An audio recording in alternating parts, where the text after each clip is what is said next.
Intro Revista Psicotube Edición 6 Año 9.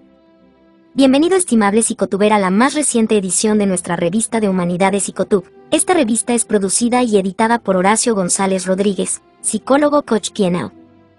Escritor y emprendedor. Es nuestra presente edición, nos dividiremos en 4 partes. En nuestro primer artículo te traemos un texto titulado ¿A qué jugamos cuando jugamos?, en donde reflexionaremos y repasaremos con motivo del Día Mundial del Juego, acerca del juego que es y qué significa realmente, y qué tipos de juegos realizamos y cómo lo hacemos, que nos aporta todo el juego como tal, continuando con nuestra acostumbrada y muy gustada sección psicobiografías en donde te traemos la historia, vida, legado científico y profesional de Arnold Gasso, un psicólogo especialista en el desarrollo y el genetismo. En nuestro tercer artículo y con motivo del Día del Padre te traemos una reflexión titulada «Soy un buen padre». Reflexiones de un padre novato, en donde escucharemos una particular narración de una experiencia de un padre primerizo.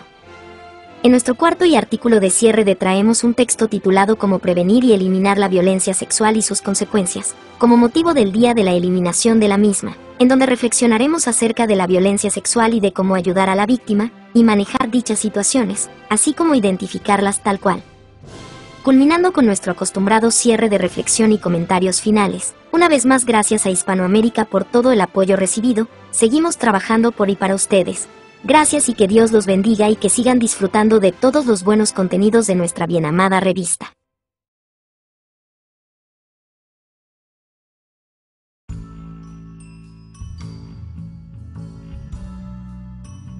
¿A qué jugamos cuando en realidad jugamos? Con motivo del Día Internacional del Juego vamos a revisar el tema del juego y sus diversos significados, así por ejemplo cuando los niños y cachorros de todas las especies juegan, es para adquirir habilidades que servirán para el desarrollo y desenvolvimiento de su futura solvencia y autonomía como adultos, también sirve como socialización.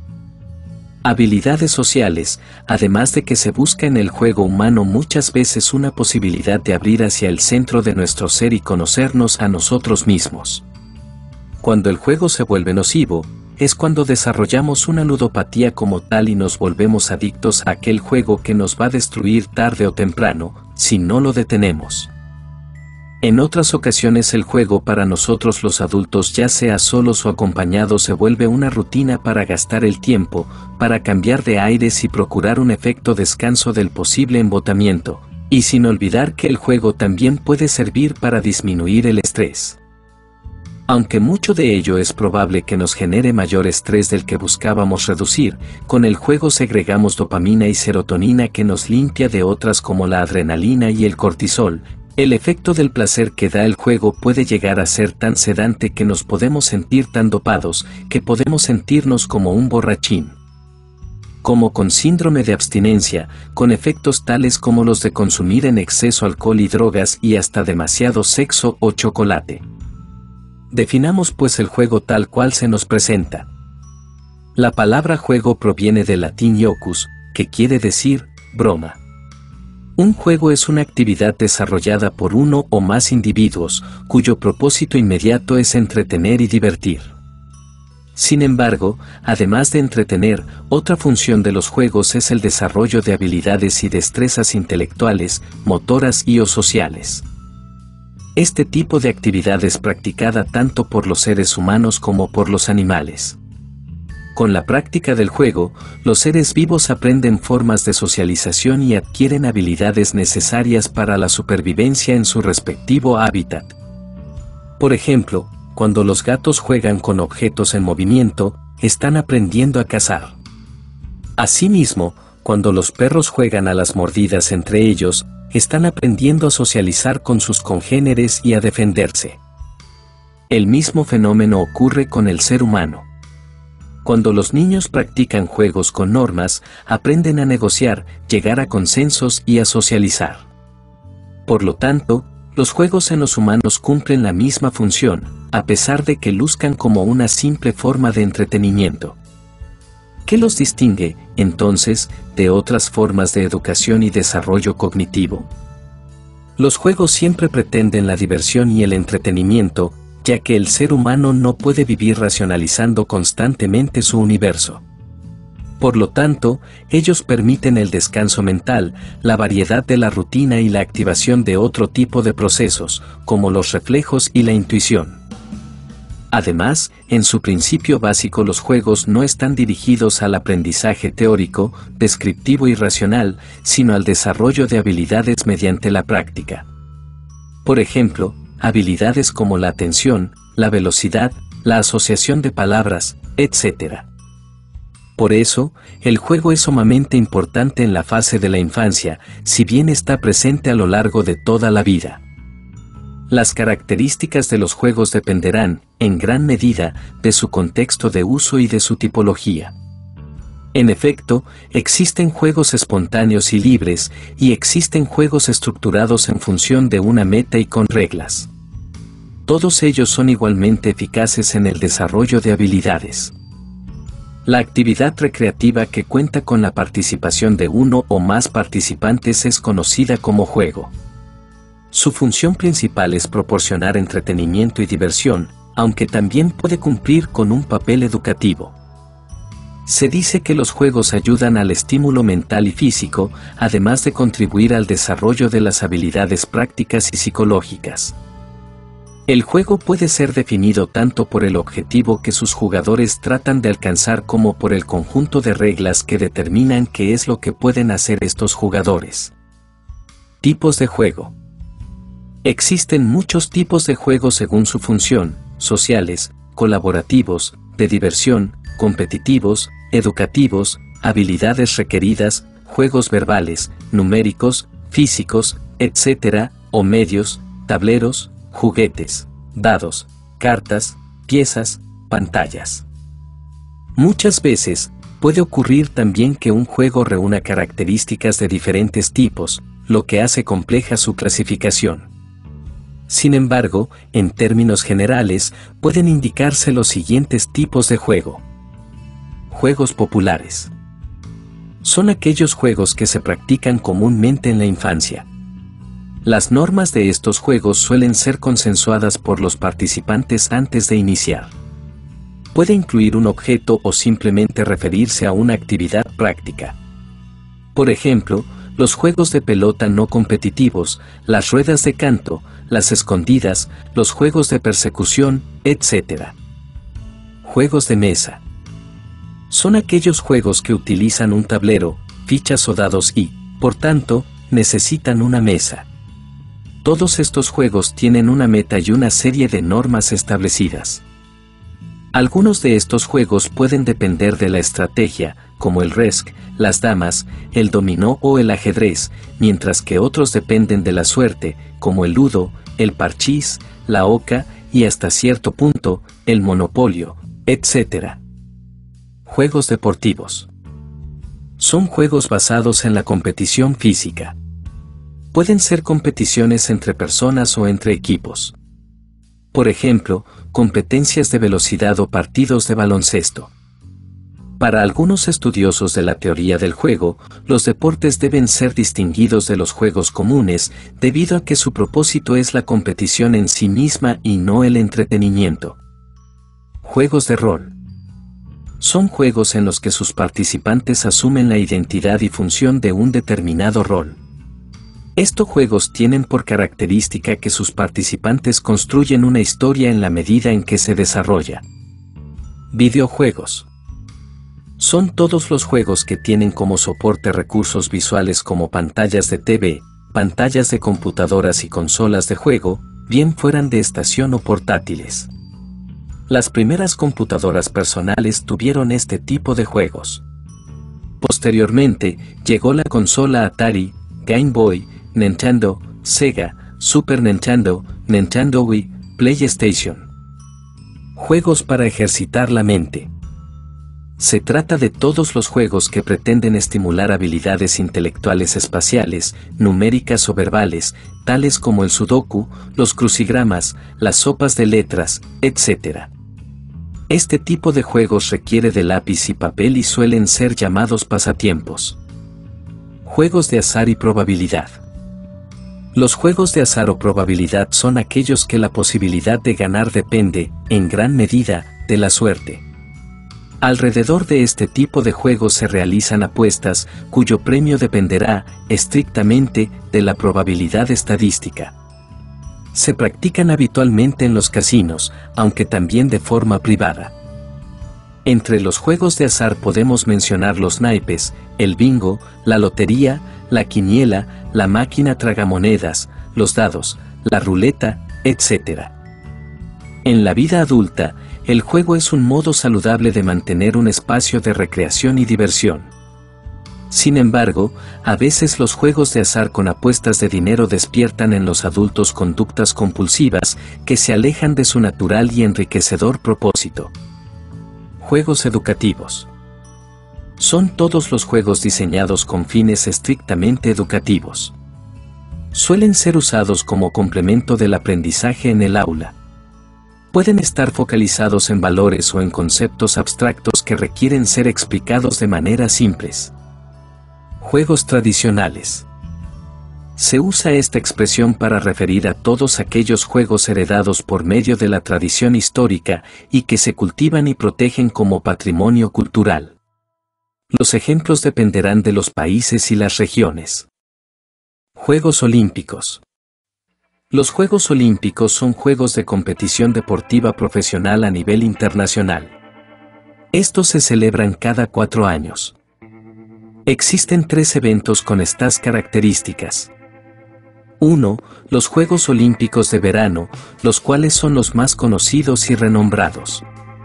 En estos se suelen practicar deportes como ciclismo, atletismo, baloncesto, equitación, voleibol, etc. 2. Los Juegos Olímpicos de Invierno, en estos se practican solo aquellos deportes propios de las geografías con nieve, esquí, patinaje sobre hielo, bobsleigh, hockey, etc. 3. Los Juegos Paralímpicos, se trata de una competencia en la que participan todas las personas afectadas por alguna forma de discapacidad. Links fuentes, https://www.significados.com /juego/y https://definición.de/juego/. 4 tipos de juego. Juego funcional. El juego funcional es jugar solo para disfrutar la experiencia. Los niños participan en el juego funcional cuando intercambian sonrisas con sus cuidadores o cuando aprietan un juguete suave una y otra vez. El juego funcional de un niño pequeño puede ser el escalar una estructura de juego o golpear 2 bloques juntos para escuchar el sonido que producen. El juego funcional ayuda a los pequeños a aprender sobre el mundo por medio de los sentidos, apoya el desarrollo socioemocional y fortalece las habilidades motrices. Juego constructivo. Como el nombre sugiere, este tipo de juego implica construir algo, armar, dibujar, elaborar, etc. A diferencia del juego funcional, el juego constructivo está orientado a objetivos. El comienzo del juego constructivo muestra que los pequeños están desarrollando la habilidad de planear. ¿Recuerdas aquellos 2 bloques que nuestro pequeño estaba golpeando entre sí? Ahora se encuentra apilando el uno encima del otro, construyendo una torre. Este tipo de juego promueve la creatividad, la solución de problemas y le da al niño una sensación de logro. Juego exploratorio. Durante el juego exploratorio, el niño examina algo de cerca para aprender más sobre él. Por ejemplo, nuestro pequeño obtiene una serie de bloques nuevos y los estudia uno a uno mirándolos desde todos los ángulos mientras los gira lentamente en su mano. El juego exploratorio ayuda al niño a aprender conceptos de cognición y lenguaje tales como la forma, el tamaño, el color, la función y la ubicación espacial. Incluso en la infancia, los bebés juegan al observar su entorno atentamente. Juego dramático. También conocido como juego simbólico o de fingir, el juego dramático surge paralelo a un cambio cognitivo grande, entender que los objetos, las acciones o las ideas representan otros objetos, acciones o ideas. Es el principio del ser testigo de cómo la imaginación del niño pequeño cobra vida. El juego simbólico empieza cuando el niño pequeño imita algo de manera concreta, sostener un teléfono de juguete en su oído y fingir hablar. Esto evoluciona a crear una historia, ir de un lado al otro entre hablar en el teléfono de juguete y pasárselo al padre dándole el turno para hablar. La siguiente fase implica un juego más abstracto, sostener un bloque contra su oreja y fingir hablar por teléfono. Link fuente: https://babisparks.com/07/07-012-7-types-of-play-your-child-today-.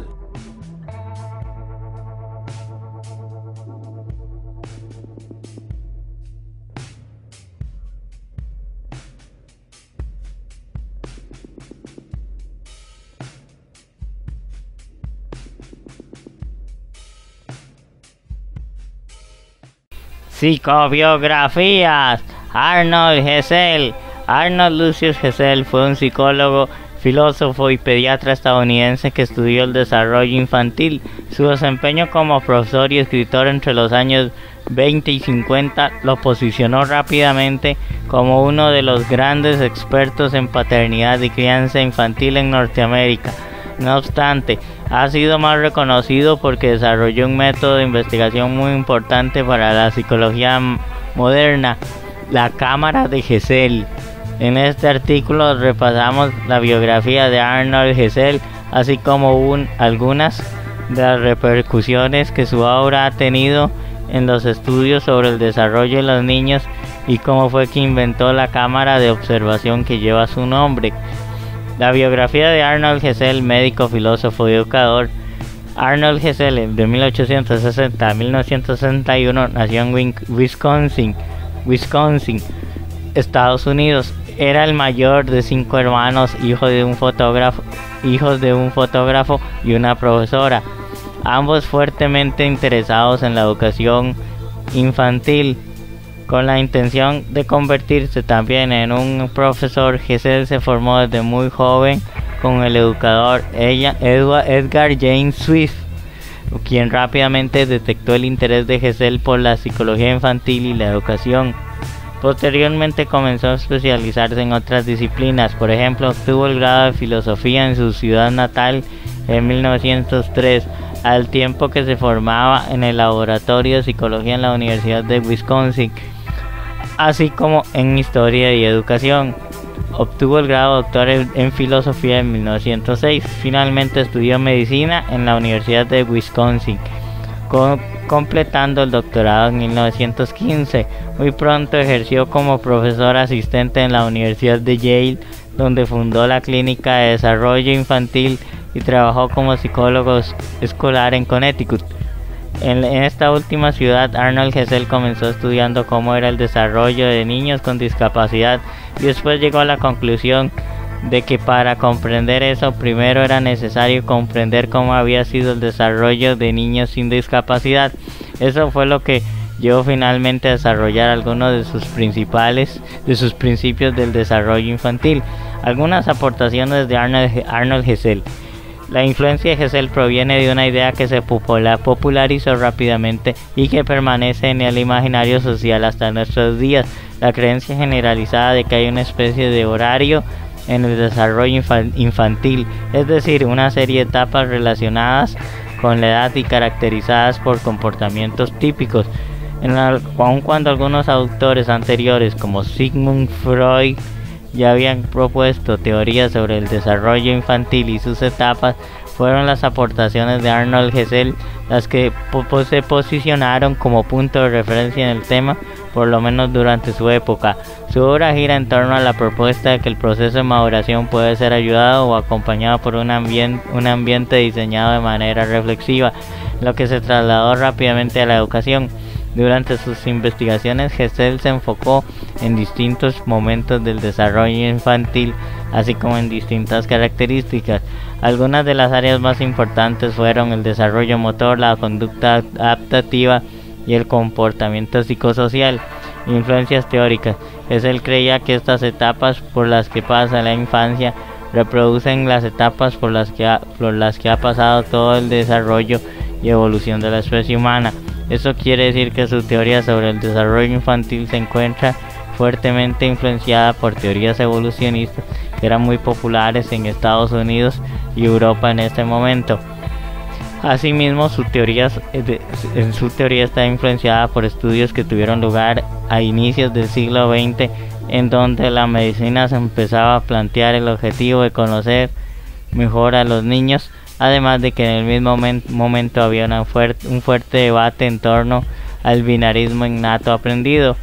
Hessel creía que gran parte de la personalidad y las conductas de los niños son heredadas, pero que no había que apresurarse a hacer diagnóstico, especialmente en el caso de quienes tienen una discapacidad. Coincidió en que este momento Hessel llegó a estudiar medicina en la Universidad de Yale, donde le asignan una habitación dentro de una clínica pediatra. Tenía el cargo de tratar distintos problemas de la infancia. Gracias a su formación previa como educador y psicólogo, puso énfasis en el vínculo con los padres de los niños que trataba, lo que también se consideró como algo novedoso, ya que este método se parecía un poco más a la educación que a la medicina. Además, tomó distancia de métodos psicométricos que en ese tiempo eran muy populares y se concentraban en evaluar la inteligencia. Hessel prefirió métodos más cualitativos, por ejemplo, basados en la observación clínica de cada niño y cada área. La cámara de Hessel, tomando como influencia a su padre fotógrafo, Hessel utilizó muchos recursos tecnológicos en el desarrollo de sus teorías. Por ejemplo, frecuentemente utilizaba cámaras fotográficas y de video, así como espejos unidireccionales para poder observar con detalle cómo se desenvuelven los niños. De hecho, este espejo unidireccional rápidamente se convirtió en una cámara de observación que consiste en separar dos habitaciones por un espejo de visión unidireccional. Las personas de una habitación se reflejan en ese espejo, mientras que las personas que están en la habitación continua no solo se reflejan, sino que pueden ver lo que está pasando al lado. La intención de esta cámara de observación es que los investigadores pueden observar lo que ocurre en la habitación de al lado sin que las otras personas se sientan cohibidas, es decir, permite que actúen de manera más espontánea y natural. Esta cámara es hasta nuestros días utilizada como un método de investigación y de estudio muy importante y es conocida como la cámara de Hessel. Principales obras. Entre sus obras principales se encuentran The Mental Growth of the Preschooler Child, el desarrollo mental del niño preescolar de 1925, y The Child from 5 to 10, el niño de los 5 a los 10 de 1977. En coautoría con otros autores, Hessel desarrolla en ambos libros la idea de las etapas por las que transcurre la infancia. Asimismo, son consideradas dos de las obras clásicas de la psicología del desarrollo. Teoría del desarrollo de Arnold Hessel. Sus ideas sobre el desarrollo normal de los niños quedaron plasmadas en su teoría madurativa del desarrollo infantil, introducida por primera vez en 1925. Su intención era crear un modelo sobre la forma y la velocidad en que los niños maduran, así como una lista de los estadios que van atravesando en el proceso. La principal aportación de la teoría de Hessel es la idea de que todos los niños pasan por las mismas fases en su proceso de desarrollo. Tras más de 50 años de investigación y observación en su clínica de desarrollo infantil en Yale, su teoría ha influido enormemente en el campo de la psicología del desarrollo, así como en el de la educación. Bases de la teoría. Hessel creía en que el desarrollo de un niño está influenciado tanto por su entorno como por sus genes, pero se dedicó sobre todo a investigar sobre este segundo factor. Llamó maduración al proceso por el cual la genética de un individuo influye en su desarrollo como persona. Para Hessel, el principal factor en el proceso de maduración de una persona es la velocidad a la que se desarrolla su sistema nervioso. Cuanto más complejo se va haciendo, más se desarrolla su mente y más cambian sus comportamientos. Este investigador se dio cuenta que todos los niños van aprendiendo nuevos comportamientos en una secuencia predecible y común para todos ellos. Por ejemplo, un bebé recién nacido primero aprende a controlar su boca, luego sus ojos y más tarde su cuello, hombros y extremidades. Más adelante, a lo largo de la infancia, también es posible encontrar patrones de desarrollo y nuevas habilidades y comportamientos. Por ejemplo, los niños aprenden antes a sentarse erguidos que a andar, y esto antes que a correr. Para Gesell, esto tiene que ver con la maduración del sistema nervioso descrita anteriormente. Por lo tanto, el papel del entorno y la educación es adaptarse al proceso de maduración del niño para fomentar los aprendizajes que se producirán naturalmente según se desarrolle su sistema nervioso. Patrones de comportamiento. Interesado tanto en el desarrollo normal de los niños como en las alteraciones del mismo, Gesell se dedicó a estudiar los patrones habituales dentro de la maduración de los individuos. Para ello desarrolló una lista de comportamientos normales, por lo que los niños van pasando en su desarrollo, no existe ningún problema. Estas escalas incluyen comportamientos como el niño es capaz de ponerse de pie sin ayuda, o el niño ha dicho su primera palabra. Debido a que incluyen a la edad típica a la que produce cada uno de estos comportamientos, estas escalas también sirven para estudiar las patologías dentro del desarrollo infantil. Hoy en día también siguen utilizándose en el campo de la psicología del desarrollo. Link fuentes: https psicologiaymente.com, biografías Arnold Gesell, y https www.lifeder.com Arnold Gesell. Listo, hemos concluido con la psicobiografía. Sigan con el resto de la revista Psicotube. Los invitamos a suscribir, compartir, comentar, etcétera, y nos vemos con más de los artículos que quedan. Así que si no son tan amables en acompañarnos y continuar, se les quiere mucho y se les agradece. Chao, hasta pronto, nos vemos.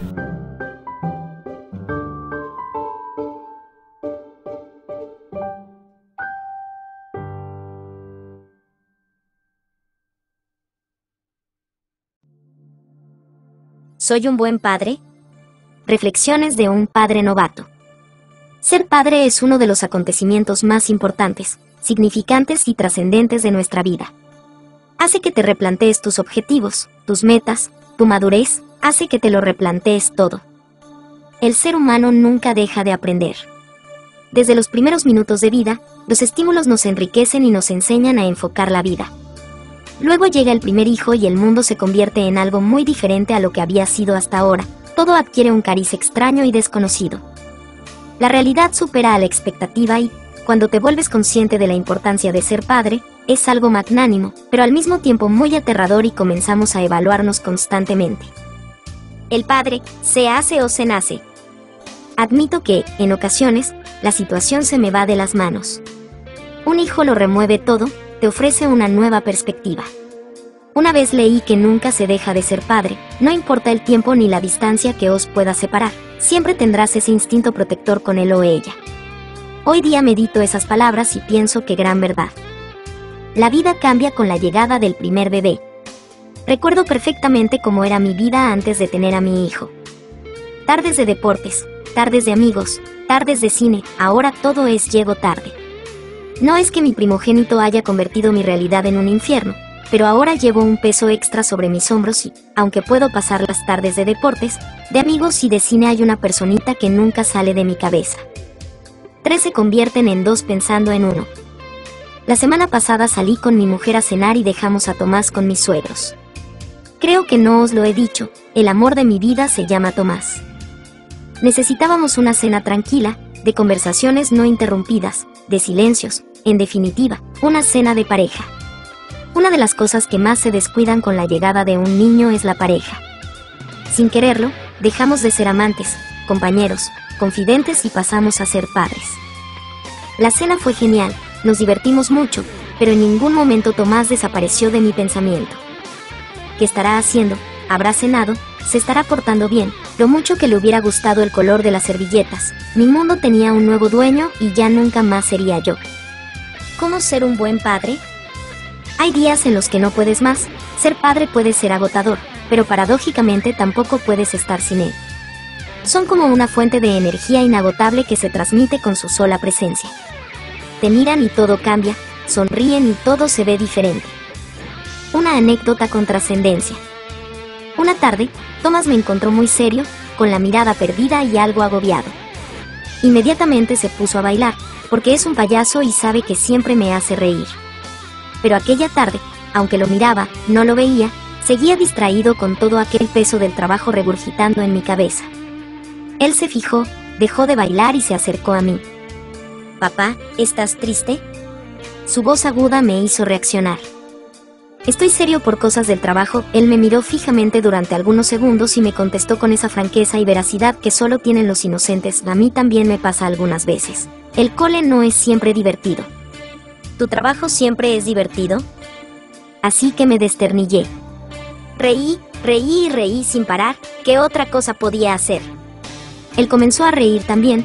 Yo creo que no sabía muy bien por qué, pero ahí estábamos los dos, riendo sin que nada más importara, enseñándome su incompleta dentadura. Le dio la vuelta a mi día. Fue capaz de hacerme olvidar mis agobios, mis problemas y centrarme totalmente en él.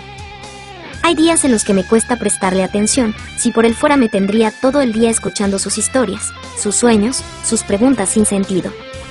Luego recuerdo anécdotas como la de arriba y pienso, si soy un buen padre, él me ha permitido serlo. No soy perfecto, no lo he sido como ser humano y no creo que lo vaya a ser como padre sino. Los padres perfectos no existen y eso no lo digo yo, lo dice nuestro colaborador y experto Borja Quicios. Tendré tiempo para él, mañana. Esos días en los que me resulta exasperante pienso que no siempre será así, que llegará el día en que no me necesite como ahora, que sus amigos o su pareja ocupen todo su tiempo y entonces seré yo el que le mendigue unos minutos de su interesante vida en su apretada agenda. Nos engañamos pensando que no se dan cuenta de las cosas, que dentro de un par de años le dedicaremos más tiempo. La vida pasa muy deprisa y, sin darnos cuenta, habrán crecido y nunca más volverán a ser nuestros pequeños. Hagamos con ellos ahora todo lo que no pueden evitar que hagamos, besémoslos, abracémoslos, comámonoslos a pequeños bocados. No quiero pensar en cuando crezcan, quiero disfrutar el día de hoy con la ilusión que él me muestra cada día. Sé que llegarán esos días, días en que lo extrañe, días en que no hablemos, pero aún me queda presente y aún no he aprendido cómo ser padre. Necesito más tiempo. Porque en esto de la paternidad, ellos son los maestros y nosotros los aprendices. Postdata, padre novato. ¿Y tú, tienes la suerte de ser un buen padre? Déjanos tu comentario. Link fuente, https://baviradio.es/ soy-un-buen-padre-.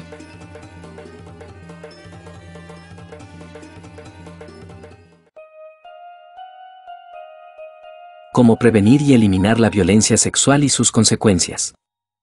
Estimable psicotuber, con motivo del Día de la Eliminación de la Violencia Sexual celebrado en el presente mes, es que te presentamos el siguiente texto a favor de erradicar y prevenir la violencia sexual. Violencia sexual. La violencia sexual es cualquier actividad o contacto sexual que ocurre sin su consentimiento. Puede involucrar fuerza física o amenaza de fuerza. También puede ocurrir debido a coerción o amenazas. Si usted ha sido víctima de violencia sexual, no es su culpa. La violencia sexual nunca es culpa de la víctima. Información. La agresión sexual, el abuso sexual, el incesto y la violación son todos tipos de violencia sexual.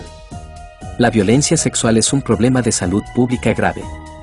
Afecta a personas de toda edad, género, orientación sexual, etnicidad, capacidad intelectual, clase socioeconómica. La violencia sexual ocurre con más frecuencia en las mujeres, pero los hombres también son víctimas.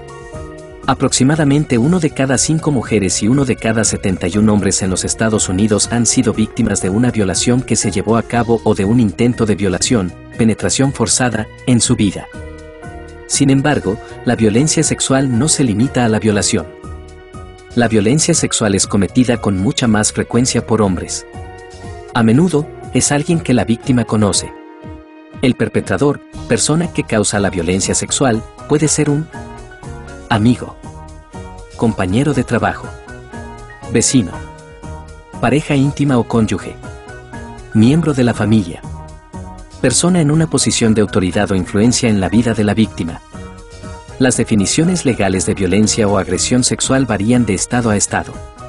De acuerdo con los Centros para el Control y la Prevención de Enfermedades, la violencia sexual incluye cualquiera de las siguientes: Violación cometida o intento de violación. La violación puede ser vaginal, anal u oral. Puede involucrar el uso de una parte del cuerpo o un objeto.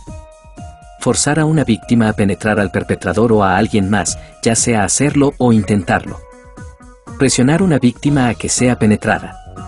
La presión puede involucrar el terminar una relación o difundir rumores acerca de la víctima o el uso indebido de la autoridad o la influencia. Cualquier contacto sexual no deseado. Esto incluye tocar a la víctima en los senos, los genitales, la parte interior de los muslos, el ano, el trasero, la entrepierna en partes desnudas o a través de la ropa. Hacer que la víctima toque al perpetrador haciendo uso de la fuerza o la intimidación. Acoso sexual o cualquier experiencia sexual no deseada que no involucre tocar. Esto incluye abuso verbal o compartir pornografía no deseada. Esto puede ocurrir sin que la víctima se dé cuenta. Los actos de violencia sexual pueden ocurrir debido a que la víctima no puede consentirlos debido al consumo de alcohol o drogas. El consumo de alcohol o drogas puede ser voluntario o involuntario. Independientemente de ello, no es culpa de la víctima. Es importante saber que el contacto sexual pasado no implica consentimiento. Cualquier contacto o actividad sexual, física o no física, requiere que ambas personas estén de acuerdo de manera libre, clara y voluntaria. Una persona no puede dar su consentimiento si es menor de la edad de consentimiento legal, puede variar por estado. Tiene una discapacidad mental o física. Está dormida o inconsciente. Está muy intoxicada. Maneras de responder al contacto sexual no deseado. Si está bajo presión para tener una actividad sexual que no desea, estos consejos de RAIN, Red Nacional de Violación, Abuso e Incesto, por sus siglas en inglés, pueden ayudarle a salirse de forma segura de la situación. Recuerde que no es su culpa. No tiene obligación de actuar de una manera en la que no está de acuerdo. La persona que la está presionando es la responsable. Confíe en sus instintos. Si algo no parece estar bien o le incomoda, confíe en lo que siente. Está bien dar excusas o mentir para que pueda salirse de la situación. No se sienta mal de hacerlo. Puede decir lo que se sintió enferma de repente, tiene que atender una emergencia familiar o que solo necesita ir al baño. Si puede, llame a un amigo. Busque una vía de escape. Busque la puerta o ventana más cercana para que pueda salir rápidamente. Si hay gente cerca, piense cómo llamar su atención. Piense a dónde ir después. Haga lo que sea para estar a salvo. Piense con anticipación acerca de una palabra o código especial con un amigo o familiar. Así, puede llamarlos y decirles la palabra, código u oración si se encuentra en una situación en la que no quiere estar. No importa lo que pase. Nada de lo que haya hecho o dicho causó la agresión. No importa lo que haya estado usando, bebiendo o haciendo, incluso si estaba coqueteando o besando, no es su culpa. Su comportamiento antes, durante y después del incidente no cambia el hecho de que el perpetrador es el culpable. Después de ocurrida una agresión sexual, póngase a salvo. Si sufrió una agresión sexual, trate de ponerse a salvo tan pronto como pueda. Si se encuentra en peligro inmediato o con una lesión grave, llame al 911 o al número local de emergencia. Consiga ayuda. Una vez que esté a salvo puede encontrar recursos locales para las víctimas de agresión sexual. Llamando a la Línea Nacional de Ayuda en caso de agresión sexual.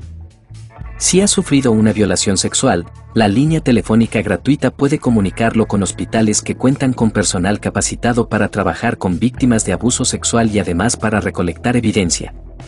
La línea telefónica gratuita puede enviarle a un abogado para ayudarle durante este momento difícil. También puede obtener ayuda y apoyo relacionado con cómo reportar el delito en caso de que decida hacerlo. Obtenga atención médica. Es una buena idea buscar atención médica para revisar y tratar sus lesiones. Es posible que sea difícil, pero trate de no ducharse, tomar un baño de tina, lavarse las manos, cortarse las uñas, cambiarse la ropa o lavarse los dientes antes de recibir atención médica. De esa manera tendrá la opción de que se pueda recolectar evidencia. Tratamiento después de una agresión sexual. En el hospital, sus proveedores de atención médica le explicarán qué exámenes y tratamientos pueden realizarle. Ellos le explicarán qué sucederá y por qué. Le pedirán su consentimiento antes de realizar cualquier procedimiento o prueba. Es probable que sus proveedores discutan la posibilidad de realizarle un examen forense por agresión sexual, kit para violaciones sexuales, el cual es realizado por una enfermera capacitada especialmente. Usted puede decidir si se realizará el examen o no. Si lo hace, la enfermera recolectará ADN y otra evidencia en caso de que decida reportar el delito. Estos son algunos de los puntos a considerar. Aunque sea examinado una enfermera capacitada, puede ser muy difícil exponerse al examen después de haber sufrido una agresión. No tiene que realizarse el examen, es su decisión. Tener esta evidencia puede facilitar la identificación de un perpetrador y condenarle. Tener el examen no quiere decir que deberá presentar cargos. Usted puede realizarse el examen aún si no quiere presentarlos. Tampoco tiene que decidir inmediatamente si los presentará. Si piensa que le drogaron, asegúrese de indicarlo a sus proveedores para que puedan examinarle de inmediato. Es probable que sus proveedores también hablen de el uso de anticonceptivos de emergencia si fue violada y existe la posibilidad de que quede embarazada por el hecho. Cómo disminuir el riesgo de contraer una infección por VIH si es posible que el violador tenga VIH, incluyendo el uso inmediato de medicamentos para tratar esta infección. El proceso llamado profilaxis posterior a la exposición, PEP. Hacerse exámenes de detección y recibir tratamiento para otras infecciones de transmisión sexual, ITS, si es necesario. Tratamiento generalmente significa tomar una dosis de antibióticos para reducir el riesgo de contraer una infección. Notar que en ocasiones los proveedores pueden recomendarle no realizarse las pruebas si existe alguna preocupación de que los resultados puedan ser utilizados en su contra. Cómo cuidarse después de sufrir una agresión sexual. Después de sufrir una agresión sexual, es posible que sienta confusión, enojo o desesperación. Es normal reaccionar de varias maneras. Ira u hostilidad. Confusión. Llanto o aturdimiento. Miedo. Incapacidad de controlar sus emociones. Nerviosismo. Risa en momentos inapropiados. No comer ni dormir bien. Miedo de perder el control. Aislamiento de familiares y amigos. Este tipo de sentimientos y reacciones es normal. Sus sentimientos también pueden cambiar con el tiempo. Esto también es normal. Tome el tiempo de sanarse física y emocionalmente. Cuídese haciendo cosas que hagan que se sienta cómodo, como pasar tiempo con amigos de confianza o estar en la naturaleza. Trate de cuidarse comiendo alimentos saludables que le gusten y manteniéndose activo. También está bien tomar tiempo de descanso, cancelar planes si lo que necesita es tiempo a solas. Para resolver los sentimientos relacionados con el evento, muchos se han dado cuenta que es de mucho beneficio compartir esos sentimientos con un consejero capacitado profesionalmente. No es admitir debilidad el buscar ayuda para manejar con los poderosos sentimientos asociados con una violación personal. Hablar con un consejero también puede ayudarle a saber cómo manejar el estrés y superar lo que ha experimentado. Para elegir a un terapista, busque a alguien que tenga experiencia trabajando con sobrevivientes de violencia sexual. La línea telefónica nacional gratuita para las agresiones sexuales puede contactarle con servicios de apoyo local, en donde podrá encontrar a un terapista en su área. También puede pedirle a su proveedor una remisión. Aun si su experiencia tomó lugar hace meses o incluso años, hablarle a alguien puede ayudar. Recuperarse de un acto de violencia sexual puede tomar tiempo. Todas las personas tienen una ruta de recuperación diferente. Recuerde ser amable con sí mismo mientras atraviese este proceso. Pero sea optimista de que, con el tiempo, con el apoyo de sus amigos de confianza y terapia profesional, usted se recuperará. Link fuente: https://medlineplus.gov/spanish/enki/article/ 001955.htm. Con esto, estimable psicotuber, esperamos poder ayudar a las víctimas de violencia sexual y su prevención, así como toda la ayuda y terapia que puedan recibir. Nos despedimos sabiendo y pidiendo hasta cierto punto comprensión y empatía cuando conozcas y te relaciones con una persona víctima de violencia sexual, pues sus secuelas y consecuencias pueden ser muy variadas y perdurar hasta por años.